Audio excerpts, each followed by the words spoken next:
Hey pals, welcome back to a new video. What we're going to be talking about today is a tool that I built this week. I have been kind of like recovering from finishing up Ludum Dare and doing 2 grant submissions this month just passed, and I'm back on Insignia as of last week, but I've had COVID this week. So I've sort of like, I took a break and then I got sick, but I made something really cool and I just want to show it to you. That's it, okay? So in the past, if I wanted to work on my game and I wanted to see like where a quest happened in the game, that was not something that I could do very easily looking at a level. I couldn't just like go into the level and be like, oh, like such and such quest starts when you talk to this person, and then you have to go over and do this thing, and then you have to go do this thing. I do have quests, so like there's one here called No Dogs Allowed, and in the past that was just a scriptable object with some flags. My game has lots of things that can happen in the game, and every time a thing that can happen happens, that thing gets signified by this object called a quest flag. The quest flag gets added to the quest log, and then the game state updates so that when you save the game and then load the game remembers what you've done. That's what these things are.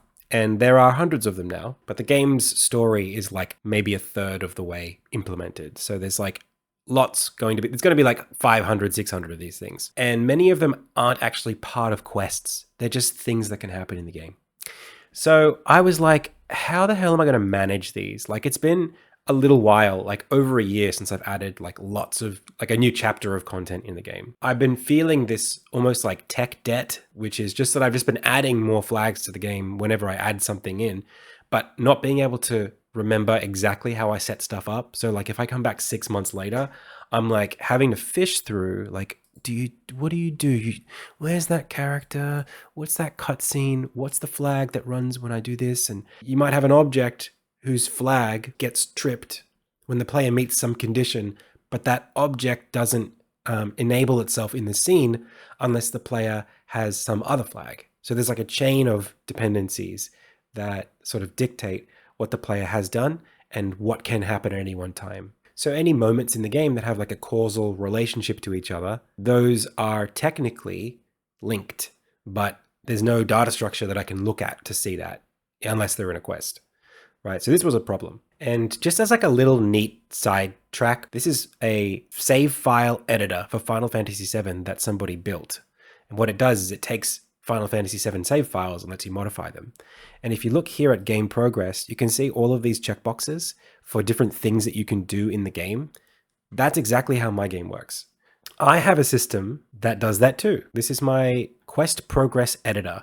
This lets me create basically a fake save file that I can preload into the level so that when I'm testing the game, I can say, well, you have done this quest or you've done this part of this quest. And now if you go into the place, this guy will talk to you as if you haven't met him yet or you have met him or whatever. So that's all I had last week. I didn't have any of these buttons though. So I was sitting here like a few days ago, like start of the week, and I was like, man, this stuff is annoying to do. And my game feels like very complicated and heavy, and it stresses me out to edit rooms that have a lot of different causality in them. So I was like, well, what I would love to be able to do is like load into a scene and just see what happened in order. And I was like, how would I do this? Like, I guess the only way to do it would be to like scrape the project and record every possible instance where a flag gets set or checked. And I would need to use like reflection or some interface. My game's got a lot of scenes in it, maybe 100 scenes or so at this point. And any quest can start or end or be updated or checked in any one of these.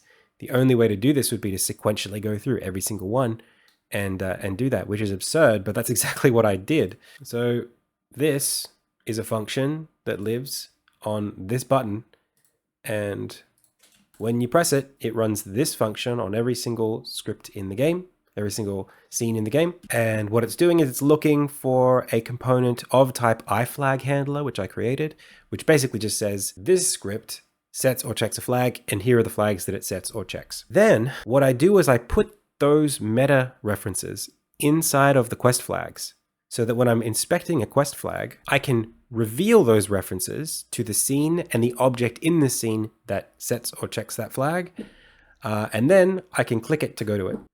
There you go. That's the start of the game. The first quest in the game is called like To the Athenaeum, and that has 3 flags. Rather than having to click on each of the flags, I can just render them all out in the quest because I know that they exist here, so I show them here.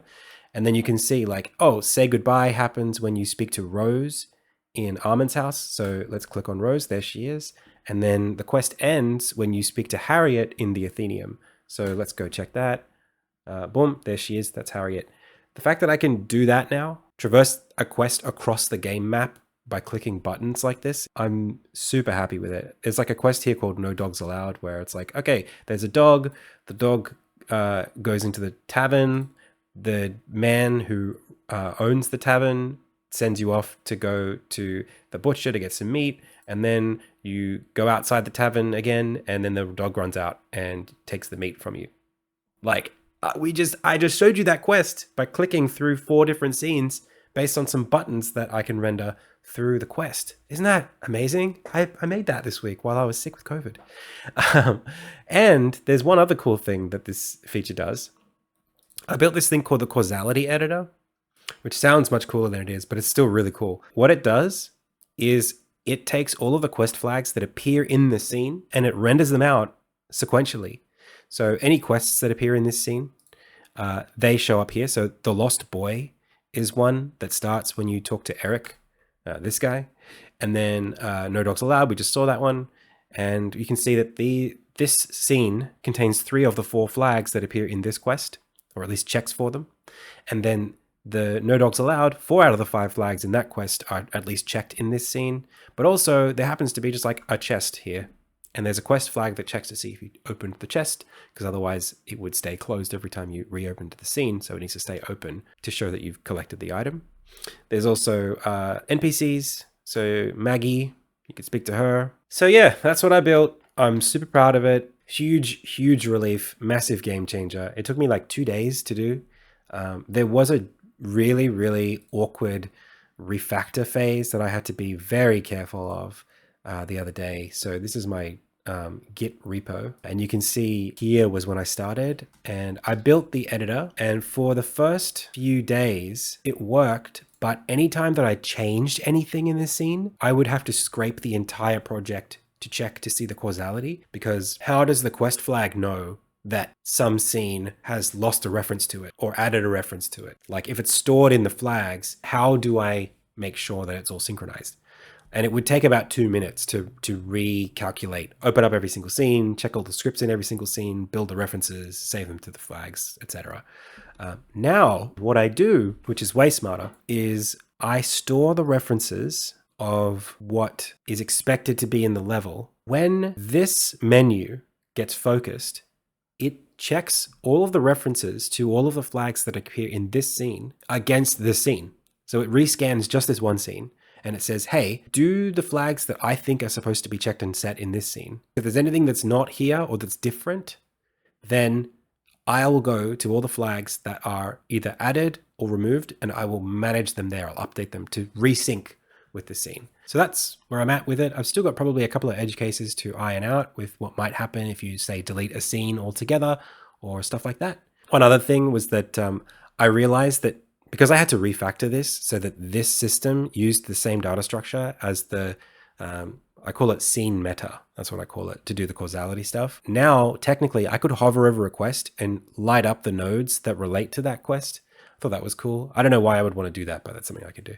One thing that I think proves to me, at least, that this was super worth it was my imagination for the first time in I don't know how many months has gone from wondering how I'm going to fit content into the game to asking the question, could I just like put the rest of the game's like quests in the game in like a couple of months now? Like, would it just take no time at all for me to just like smash in all the content? Because I'm certainly not scared about having there be lots of it. Like, I've only got so many quests and I can just click around through them right now. It's not a big deal. It's like that many. It's nothing. So I don't know, just like the horizons got much broader all of a sudden. So yeah, that's it.